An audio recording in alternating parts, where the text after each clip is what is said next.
Assalamualaikum warahmatullahi wabarakatuh. Nama saya Muhammad Habib bin Ahmad Farid dari program Sajadah Muda Ekonomi Sumbalam. Nama matrik saya S47314 dan nama penyelaras saya Dr. Rosanim binti Koris. Pada hari ini, saya akan membentangkan projek ilmiah tahun akhir saya yang bertajuk Permintaan Kesihatan Keluarga dan Out of Pocket Perbelanjaan Kesihatan dalam Komuniti di Semenanjung Malaysia yang melibatkan negeri-negeri seperti Pulau Pinang, Perak, Johor, Terengganu dan Kelantan. Pendahuluan. Berdasarkan data daripada World Bank, perbelanjaan out of pocket per kapita rakyat Malaysia terhadap perbelanjaan kesihatan adalah tidak konsisten, iaitu meningkat dan menurun secara 13 tahun berturut-turut dari tahun 2001 sehingga ke tahun 2014. Ia menunjukkan kemampuan masyarakat Malaysia bagi memenuhi barangan keperluan dan kehendak masih tidak mencukupi. Penyataan masalah. Berdasarkan data daripada Seksyen MNHA bahagian perancangan 2018, ia menunjukkan bahawa peningkatan perbelanjaan kesihatan masyarakat Malaysia adalah meningkat secara berterusan daripada tahun 1997 sehingga ke tahun 2017. Peningkatan out of pocket perbelanjaan kesihatan akan menyebabkan risiko berlakunya CHA, catastrophic health expenditure ataupun bencana perbelanjaan kesihatan. Bencana perbelanjaan kesihatan akan memberi kesan negatif kepada rakyat Malaysia seperti penularan wabak penyakit berbahaya seperti penyakit kulit, kusta, polio dan sebagainya. Berdasarkan data daripada sumber MindHDW Fixed Format Report untuk Hospital Kementerian Kesihatan Malaysia 2018, Pusat Informatik Kesihatan Kementerian Kesihatan Malaysia seperti pada 27 Jun 2019, 10 punca utama kemasukan ke Hospital Kementerian Kesihatan Malaysia 2018 mengandung beranda dan nifas merupakan punca utama yang tertinggi bagi kemasukan ke hospital, iaitu sebanyak 22.19% dan bagi jenis penyakit sistem pernafasan merupakan penyakit yang tertinggi iaitu sebanyak 13.86%. Objektif kajian. Objektif umum. Mengkaji hubungan antara pendapatan keluarga dengan jumlah perbelanjaan kesihatan yang dibuat oleh sesebuah keluarga. Berikut merupakan objektif spesifik pengkaji. Kaedah kajian. Kaedah kajian objektif 1. Mengenal pasti profil demografi dan faktor risiko kesihatan dalam kalangan isi rumah. Pengkaji menggunakan borang soalan selidik yang akan dianalisiskan dengan menggunakan kaedah analisis deskriptif. Nilai kekerapan demografi responden yang dikaji, iaitu kekerapan bagi jantina, umur, penyakit, pendapatan dan sebagainya. Kaedah objektif 2. Mengukur kos langsung dan kos tidak langsung perbelanjaan kesihatan yang ditanggung oleh isi rumah. Kos langsung dapat dibahagikan kepada dua, iaitu kos perubatan dan kos bukan perubatan. Kos bukan perubatan merangkumi seperti kos pengangkutan, kos makanan dan kos lain-lain, iaitu makanan sampingan yang digunakan oleh seseorang bagi meningkatkan kualiti kesihatan mereka seperti madu dan herba.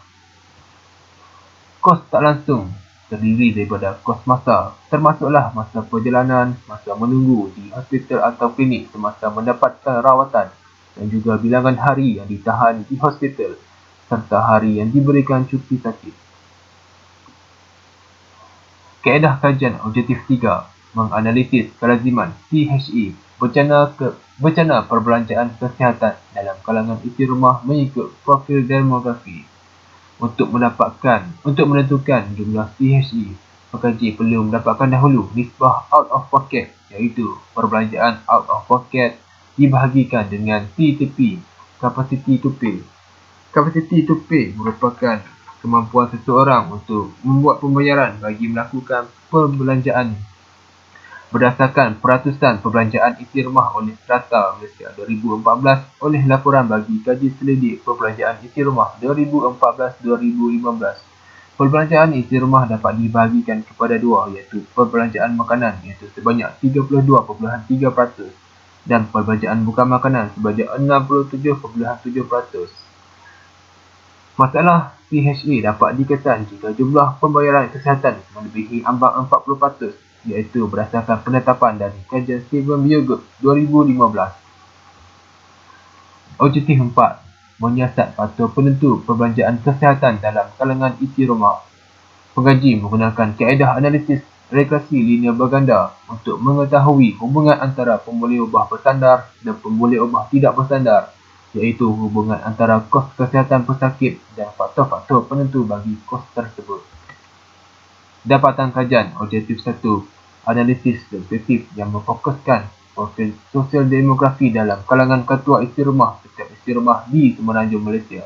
Berdasarkan data yang telah diperolehi, pekaji dapat menyimpulkan bahawa jantina ketua isi rumah lelaki adalah yang tertinggi, iaitu seramai 278 orang bersamaan dengan 92.7%. Manakala bagi ketua isi rumah perempuan adalah yang terendah, iaitu seramai 22 orang bersamaan dengan 7.3%.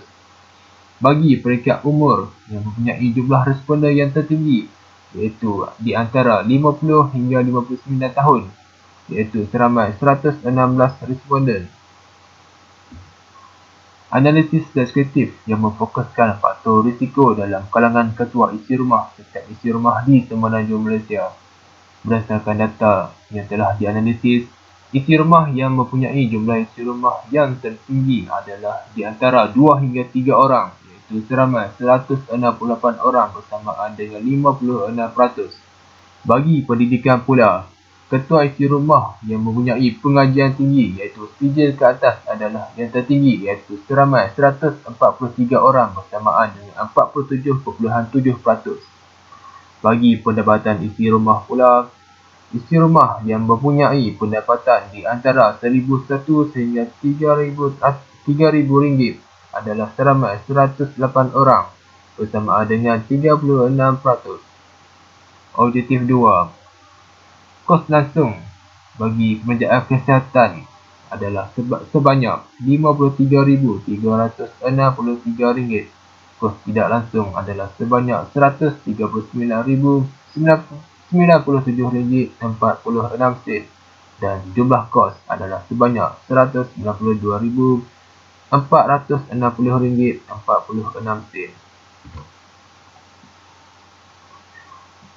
Berikut merupakan jadual bagi fasiliti penjagaan kesihatan dan jenis penyakit yang dirujuk oleh pesakit luar.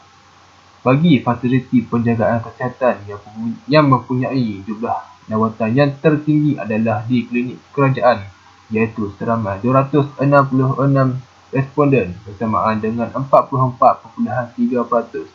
Bagi jenis penyakit yang dirujuk oleh pesakit luar pula, bagi jenis penyakit yang tertinggi adalah penyakit demam, iaitu seramai 130 orang bersamaan dengan 31.55%. Berikut merupakan jadual bagi fasiliti penjagaan kesihatan dan jenis penyakit yang dirujuk oleh pesakit dalam. Hospital kerajaan merupakan fasiliti penjagaan kesihatan yang tertinggi bagi responden pesakit dalam, iaitu seramai 39 orang bersamaan dengan 68.42%. Dan jenis penyakit yang dirujuk oleh pesakit dalam yang tertinggi adalah penyakit demam, iaitu 15 orang bersamaan dengan 48.39%. Objektif 3. Jadual berikut merupakan jumlah dan peratus isi rumah Semenanjung Malaysia yang menghadapi masalah CHE. Berdasarkan analisis yang telah dilakukan oleh pengkaji dapat merumuskan bahawa daripada 300 orang responden, seramai 14 buah isi rumah telah mengalami masalah CHE bersamaan dengan 4.7%. Berikut merupakan senarai isi rumah yang mengalami masalah CHE dan maklumat demografi mereka.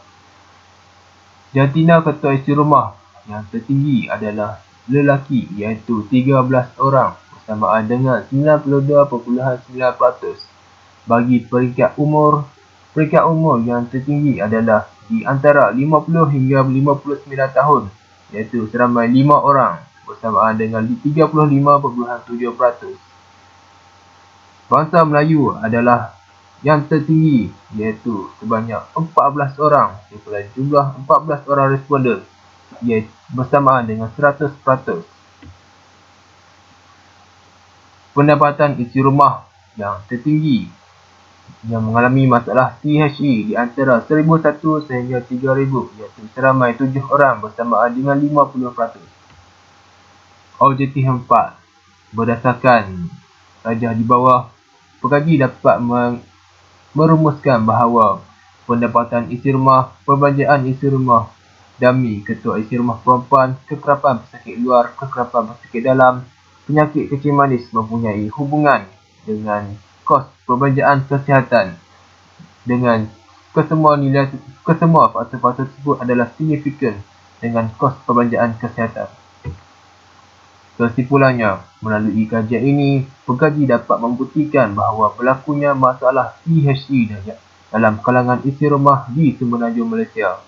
Selain itu, kajian ini juga dapat membuktikan bahawa terdapat hubungan yang kuat antara kos perbelanjaan kesihatan dengan beberapa faktor lain seperti pendapatan isi rumah, perbelanjaan isi rumah dan sebagainya. Menyelesaikan masalah ini, saya akan memberikan beberapa cadangan, iaitu kerajaan seharusnya memberikan fokus terhadap golongan isi rumah yang berpendapatan rendah dengan menyediakan beberapa bantuan ataupun skim khas kepada mereka. Dan yang kedua, meningkatkan tahap kesedaran isi rumah untuk membuat perancangan yang bijak sebelum membuat perbelanjaan.